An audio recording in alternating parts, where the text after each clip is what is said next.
It's Melanie Benson-Strick, $1 Million Lifestyle Business Coach here. I'm in St. Louis with my good friend James Malinchak, who recently won the coveted award of Marketer of the Year from the Glazer Kennedy Inner Circle Group. So James, real quick, can you just tell us who you are and where someone could find you? Well, my website is www.bigmoneyspeaker.com, and I take anybody who's beginning or who's aspiring or who is an experienced person who wants to speak and who wants to either learn how to sell from the stage and make money from a presentation, or wants to get paid checks for speaking for corporations, colleges, or youth groups, and I really teach them how to make money fast. And it was because of that and my success that I was awarded the Marketer of the Year, beating out 80 candidates for this wonderful, wonderful honor. What's the one mistake that you made that really stalled the acceleration of your business today?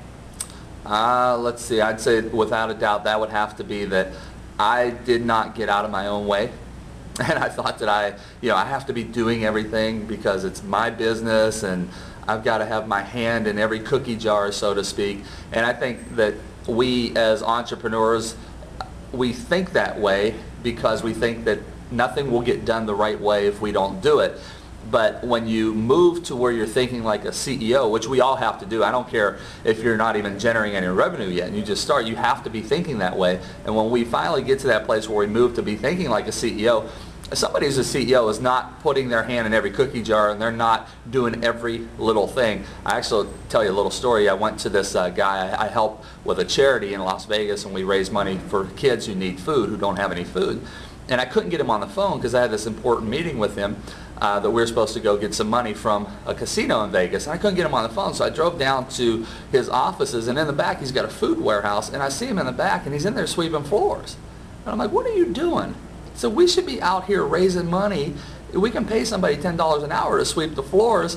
And so I kind of really went off on him a little bit, and then I sat back and I reflected that I'm doing the same thing in my business. I'm not sweeping the floors, but I'm doing all these unproductive activities, and rather than using my mind and creating new things, here I am doing all these things that I should be outsourcing or delegating to someone else. So I think the first thing is getting out of your own way, and that's what I had to do, is get out of my own way. Well, it's funny because everybody asks me, like, well, what was that tool or technique or that marketing strategy or that trick that you used that like accelerated your business from $1 million to 3, and now I'm looking at doing 5 and then 10. And I tell them there was no tool or trick or strategy. It was the mindset. And I could not think like I used to think. So for example, I want a $10 million business to run out of my house. Well, I've got to be thinking like a $10 million CEO right now, even though I don't have it. I have a phrase that you have to have it before you can have it. So I don't have the 10 million yet, but I'm putting practices and procedures into place and delegating things and thinking in a way that a $10 million CEO would think, not like a $3 or $5 million CEO would think. And you think that once you hit like $1 million or 2 or 3, that if you want to go higher, well, you've already cracked the millionaire level, so you think like, well, it's all the same because you're still dealing with billions, and it is totally different. You've got to think differently. You've got to think like the person on that level would be performing before you ever have it. All right, James, so looking back, if we could all have that crystal ball and know how to turn it around and do it better the next time, what's one thing you wish you would have done sooner?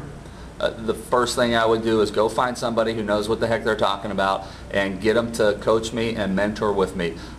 Give you an example. I did a program with Michael Jordan, and every August I'm with Michael for 4 days, the legendary basketball player. And Michael said something to us one time. There were about 8 or 9 of us sitting around, and I said, what was one of the fastest ways to win championships as a team? And he said, well, the first thing was I had to realize that I needed a team. And I was a great player and I was a great scorer, but I couldn't do it all on my own, and when I tried to do it all on my own, I scored a lot and I got a lot of personal accolades, but we never won as a group, as a team, as an organization. And he said, I realized I had to start listening to my coaches. And I took that away and I said, that makes so much sense. Here's the greatest basketball player ever in the history of the game telling me and the 8 other people there the importance of having a coach and the right team members in the right positions who could do things that Michael couldn't do. And I went away and I started investing in coaches. I started attending seminars. I started to get team members on place. I started getting coaches who could hover above me, if you will, and look at my situation, because I couldn't see it because I was too close to the fire. It's that old saying, if sometimes you're too far into the forest, you don't see the trees. And that's what I find as a CEO, that my challenge is I'm always there dealing with stuff and I'm too close to it. So I need an outside mentor or coach to hover above me and see where I need to put the key team members in place. And that's what I really suggest, that looking back, I wish I would have done it sooner.